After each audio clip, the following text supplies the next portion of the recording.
most C corporation tax revenue was taken from the rainy day fund, I didn't like that, and put into Oregon's general fund. That's gonna happen for the next 2 bienniums, you're gonna take rainy day fund money.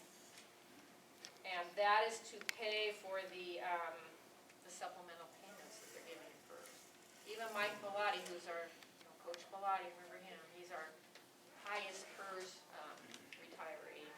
I think it's over 200,000. He even gets a supplementary payment in that bill. So I had a problem with that. Then they took the personal tax exemption for anybody that makes 100,000 or 200,000 for joint filers. So if you don't get the personal exemption on your taxes, you don't get any exemption.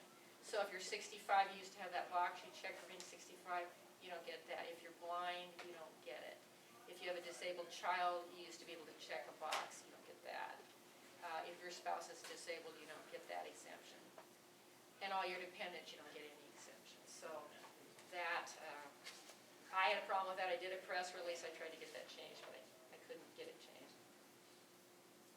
And then they hit the cigarette people, who are of course addicted.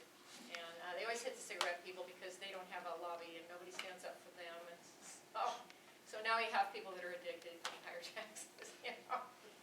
But most of that will go to mental health, which gets back to the gun issue. So we hope that they will put it in the right mental health programs so they can start to identify people who need mental health.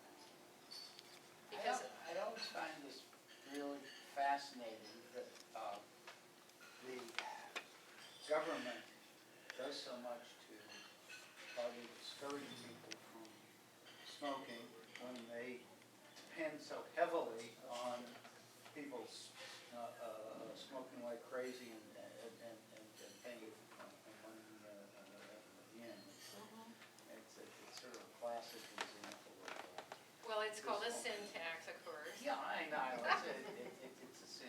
But it's a legal product. It's a legal product. Yeah, it is a legal product, but really, you see all the anti-smoking campaigns which are paid for by the government without. I just find this rather bizarre. In my research, I found that Center for Disease Control pretty much shows that there's always 22% of the people that keep on smoking. It hardly ever changes. So what happens is our revenues go down every time they do this. Why? Because there's all this bootlegging. Because Idaho at one point had a 4-cent tax. And so if you, somebody showed me this once, if you loaded up a semi in Idaho and came across the border, you'd make like $1 million. Bootlegging it. And so you actually end up losing them. And my kids, one went to San Diego Christian, and he told me that there were guys on the side selling cigarettes out of their cars and vans and stuff. Even at a Christian school. How much could you get for just a pickup? Well, yeah, the van, they did have a picture. They did have a picture of a van too, and yeah, it was like $400,000 for a van. Whoa, I didn't know that. This was 10 years ago when I looked into this. Is my personality. You all. Yeah. Do you have a question, sir? Oh, well, I don't know if if it fit in with this, but they talk about mental health, and one of the concerns I've had about what is considered to be mental health treatment is that they'll give people all kinds of drugs like Prozac, the SSRIs that actually increase the chances of suicide, school shootings, and because it happened in Springfield, it happened at Columbine where they were on Luvox and some of the others like that. And then, or they'll put them on something like an antipsychotic like Zyprexa and they get fat and get diabetes, or they put them on Ritalin and they have heart failure. So I think sometimes I think we need to back off from anything having to do with mental health by the state because I don't trust that either. I agree. You may have read about the young kid they caught over in North Albany. It was going to blow up West Albany High School, the first high school. Yeah. And the way they got him was that the kids who knew him turned him in because they heard him talking. And I think that's, those kind of education programs probably are a better help because they're the ones that are actually with these people, every day.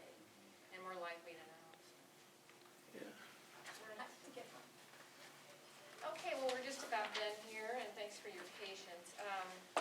Then you have the appropriations bill 5601 that took the money from the revenue package, and this is where they put it. We've talked about this, 191 million for K through 12. Higher ed got money, senior programs, these are low-income seniors. Mental health got more money, not including the 10 million they're getting from the cigarette tax. And then the last bill, which caused a lot of uproar, is 863, that's the old 633, which is the GMO bill. And what this says is that the Department of Ag in Salem will regulate the crops, which they do right now, and the seed, and that it will not be done at the county level. The reason being that the counties are cash-strapped, they don't have the expertise to police this, and they're afraid that they'll be sued, frankly. So they asked us to put this into law. It is very contentious, but I voted yes because I think it would be very bad for our ag economy if we couldn't control this, because our ag is 25% of our economy right now. It used to be 20, now it's 25, and so we're very dependent on these crops. And if they do get a bad one, as you saw the weed in Eastern Oregon this summer, the feds come in, they send 11 people, the feds, and they track it down and they control it so that and they destroyed that GMO weed that was in Eastern Oregon. And actually, the state wasn't even able to get involved in that. It's all federal.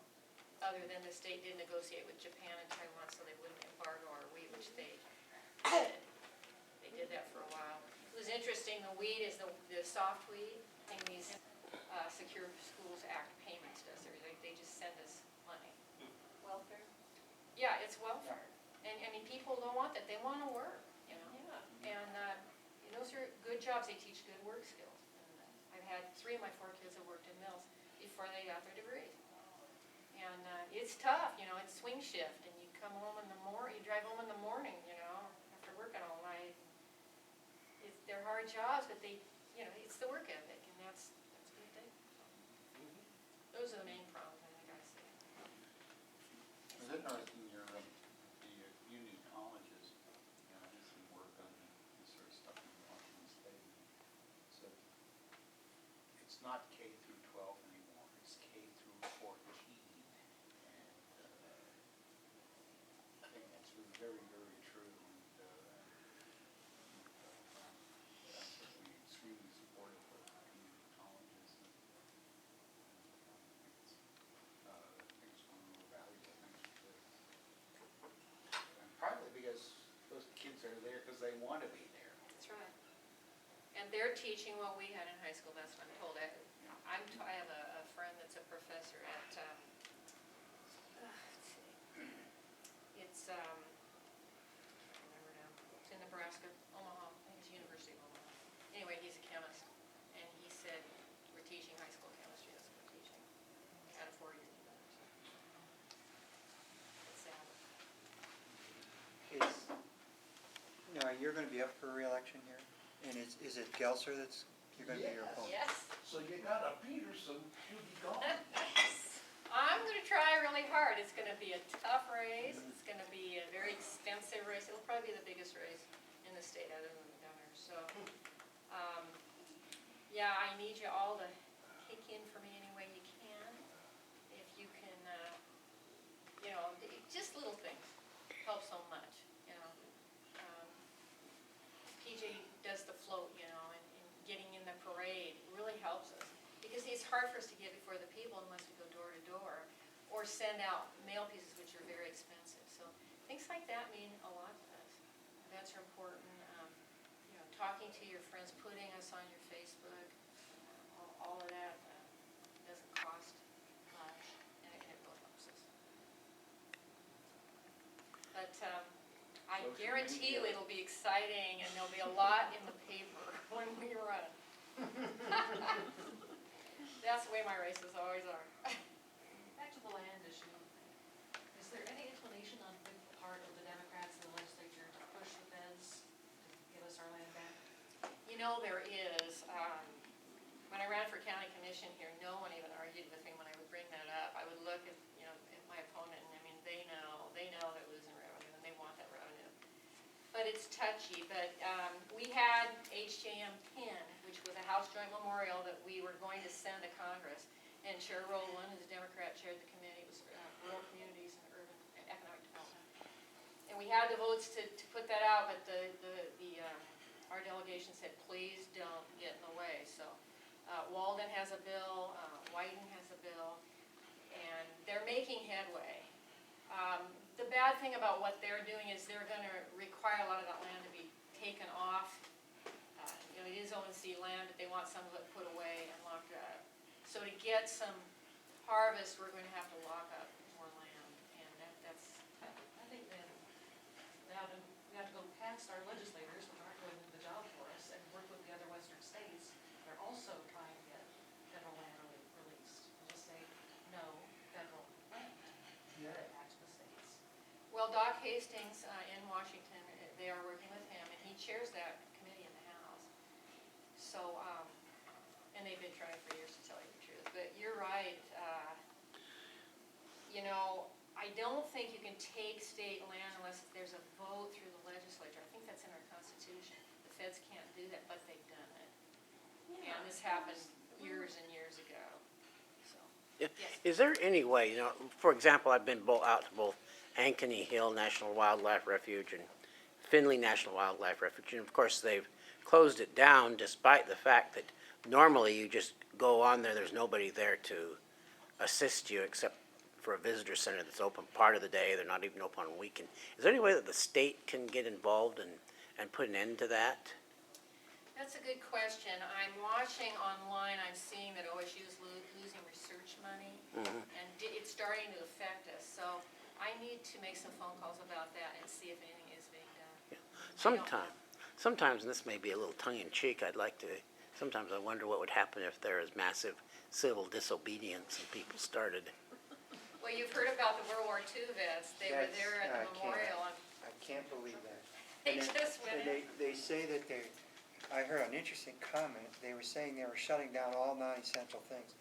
And one of the persons said, well, if you're not essential, why do you even have the job? It's kind of it's almost blackmail.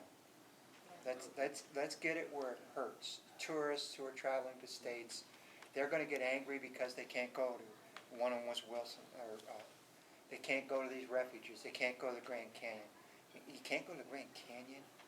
And to me, the epitome was barricading the National Mall. And you had to hire all those park rangers to barricade the mall to stop you from going to a World War II memorial. It's astonishing. I agree. And then they had the immigration rally there today. You know about that? See, I think They did what an we're immigration dealing rally on with the mall is, floor. in any cases, that most of us in here, or all of us in here, have the view that the government works for us. But I think now we have an elitist government, both at the state and the federal level, that believe that they know what is best for us and that they can, we are their subjects. And then that is combined also with the view that wealth is not something that is created, it's something that's just redistributed. It's just like, an example here, you can look at the food we get here on the table. The people in here who have bought food here have done so because they value the food more than they do the money, and the people who serve it value the money more than they do the food, so both gain. And I don't think that the socialist mentality understands that. Yeah, and that the wealth comes from the ground. I agree, because if nobody grows the rice or the wheat, wealth isn't created, and so you have to get wealth from the ground. And you don't get it through a service job where people are exchanging money. You're right. And I don't think that I wonder if there's any way that legislators can get that point across, because I never hear it come across in any legislative sessions. They just they don't talk about concepts or philosophy. They just discuss the pragmatic aspects. Right. Well, economics, I always tell my children and other people, you need to take take Economics 101. That'll change your. Hillsdale College has one online. Oh, is that right? Economics 101, and it's free. It's free. You read about Adam Smith, you know, and the invisible hand. There's some good stuff. Oh, you already have Milton Friedman online, and he's long since passed away. Yeah, he was great. Has Oregon even thought about maybe adopting more of the federal level as far as the legislature's concerned?